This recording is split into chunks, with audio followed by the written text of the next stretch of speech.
Assalamualaikum warahmatullahi wabarakatuh.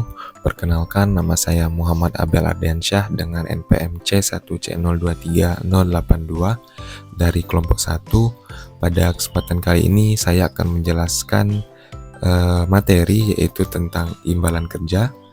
Namun di sini saya akan menjelaskan yaitu tentang jenis-jenis imbalan kerja. Sebelum saya menjelaskan jenis-jenis imbalan kerja, yang pertama kita akan membahas yaitu apa itu imbalan kerja. Imbalan kerja adalah bentuk kompensasi yang diberikan suatu entitas kepada pekerja sebagai balasan atas jasa yang telah mereka berikan. Nah, imbalan ini dapat mencakup seperti gaji, tunjangan, fasilitas, dan juga bentuk kompensasi lainnya. Nah, ada beberapa kategori imbalan kerja nih. Yang pertama yaitu ada imbalan kerja jangka pendek, imbalan pasca kerja, imbalan kerja jangka panjang lainnya, dan juga pesangon. Yang pertama akan kita bahas yaitu imbalan kerja jangka pendek. Apa itu imbalan kerja jangka pendek? Imbalan kerja jangka pendek adalah imbalan yang jatuh tempo dalam waktu 12 bulan setelah akhir periode pelaporan saat pekerja telah memberikan jasa. Contohnya yaitu ada gaji, upah, tunjangan, cuti berbayar, bonus, dan juga imbalan non-moneter seperti memberikan fasilitas kesehatan. Nah, imbalan ini diakui saat pekerja memberikan jasa tanpa memerlukan asumsi aktuaria ataupun diskonto. Nah, yang kedua yaitu ada imbalan pasca kerja. Imbalan pasca kerja adalah imbalan yang diberikan setelah pekerja menyelesaikan pekerjaan masa kerjanya seperti pensiun. PSAK telah membedakan imbalan pasca kerja menjadi dua, yaitu yang pertama ada program iuran pasti, yaitu entitas membayar iuran tetap ke suatu entitas terpisah dan tidak memiliki kewajiban lebih lanjut. Yang kedua yaitu ada program manfaat pasti, yaitu entitas berkewajiban memberikan imbalan tertentu kepada pekerjanya sehingga menanggung risiko aktuaria ataupun investasi.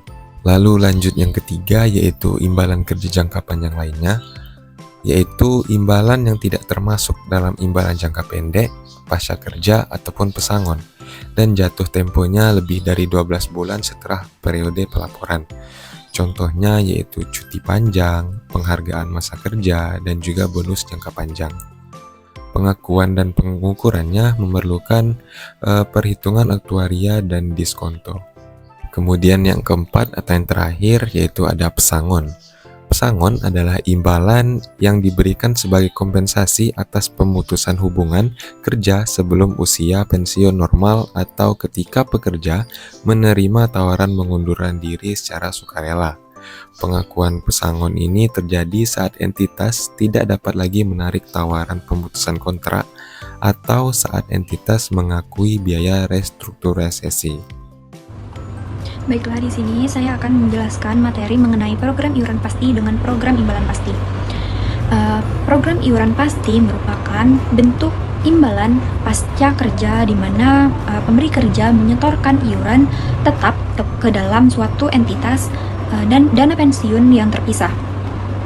Dalam program ini, pemberi kerja tidak memiliki kewajiban untuk kewajiban hukum konstruktif untuk menyetorkan iuran tambahan jika dana pensiun tersebut tidak memiliki aset yang cukup untuk memenuhi seluruh imbalan yang terkait dengan layanan yang diberikan oleh pekerja.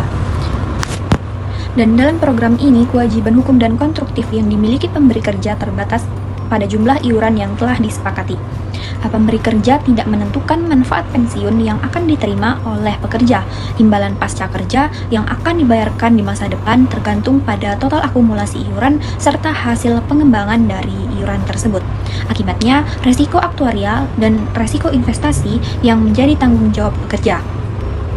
Resiko aktuaria mencakup kemungkinan imbalan yang diterima pekerja lebih rendah dari yang diperkirakan sebelumnya. Sementara resiko investasi berkaitan dengan potensi kekurangan aset investasi untuk memenuhi imbalan yang diperkirakan. Akuntansi untuk program iuran pasti Prosesnya cukup sederhana, yang entitas akan mengakui beban pada saat terjadinya transaksi yang mencatat liabilitas atau pengeluaran kas sesuai dengan kejadian tersebut. Liabilitas imbalan pasca kerja ditentukan berdasarkan jumlah iuran yang terutang kepada entitas program dana pensiun. Jika iuran diperkirakan akan dilunasi pada jangka waktu 12 bulan, maka liabilitas tersebut akan diukur berdasarkan nilai kini. Selanjutnya, program imbalan pasti. Program ini memberikan jaminan kepada pekerja mengenai jumlah manfaat yang akan mereka terima di akhir masa kerja. Besaran manfaat yang akan diterima biasanya terkait dengan gaji pekerjaan dan lama waktu pekerjaan, yang mana resiko aktuarial dan resiko investasi ditanggung oleh pemberi kerja. Yang dimaksud dengan resiko aktuaria yaitu jumlah imbalan yang akan dibayarkan berbeda dari yang diharapkan akibat perubahan perhitungan aktuaria. Dan yang dimaksud dengan resiko investasi yaitu hasil investasi aset program berbeda dengan yang diharapkan. Program imbalan pasti bisa sepenuhnya atau sebagian didanai atau bahkan tidak didanai sama sekali oleh iuran entitas. Pendanaan merujuk pada penyerahan aset kepada entitas dana pensiun yang terpisah dengan tujuan memenuhi kewajiban-kewajiban yang muncul pada program manfaat pensiun.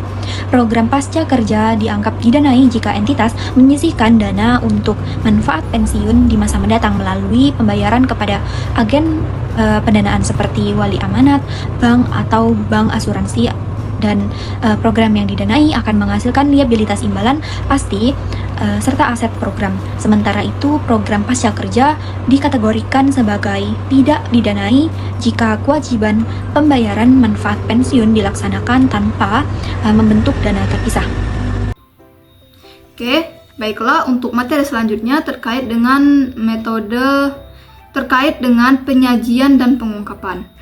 Nah, untuk masalah penyajian dan pengungkapan ini sendiri tidak diatur secara khusus karena sudah diatur secara umum pada PSAK 01 revisi 2013 tentang penyajian laporan keuangan yang kemudian berganti penomorannya menjadi PSAK 201 yang disahkan pada tanggal 12 Desember 2022 dan berlaku secara efektif pada tanggal 1 Januari 2024.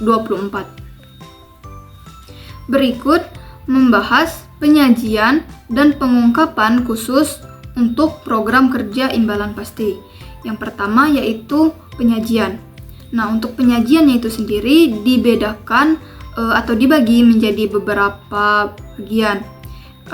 Yang pertama yaitu saling hapus. Nah, metode penyajian saling hapus ini adalah metode penyajian yang mana menghilangkan atau menutupi kewajiban program lain dengan merealisasikan surplus dan kewajiban program lain secara bersamaan. Nah, yang berikutnya yaitu klasifikasi aset dan liabilitas. Aset atau liabilitas dalam program kerja imbalan pasti itu tidak diklasifikasikan secara khusus. Baik itu akan menjadi aset lancar atau tidak lancar, atau menjadi liabilitas jangka pendek atau liabilitas jangka panjang. Namun, karena sifat programnya yang jangka panjang, maka kebanyakan perusahaan mengklasifikasikannya menjadi aset atau liabilitas tidak lancar dan liabilitas jangka panjang. Nah, berikutnya yaitu komponen keuangan dari beban imbalan pasti. Nah, beban imbalan pasti beban pada program imbalan pasti terdiri dari beberapa beban seperti beban bunga, beban jasa kini, dan sebagainya. Nah, kebanyakan perusahaan akan menggabungkan semua beban-beban itu menjadi satu kelompok beban. Nah, untuk materi selanjutnya terkait dengan pengungkapan. Perusahaan harus mengungkapkan informasi yang memungkinkan pengguna laporan keuangan untuk dapat melakukan evaluasi terkait dengan program imbalan kerja pasti dan perubahan-perubahan terkait selama periode waktu tertentu. Nah, biasanya untuk pengungkapannya itu sendiri akan dirincikan atau dijelaskan pada catatan atas laporan keuangan. Baiklah, mungkin hanya itu saja yang dapat kami sampaikan. Lebih dan kurang kami mohon maaf. Kami akhiri. Wassalamualaikum warahmatullahi wabarakatuh. Semoga bermanfaat.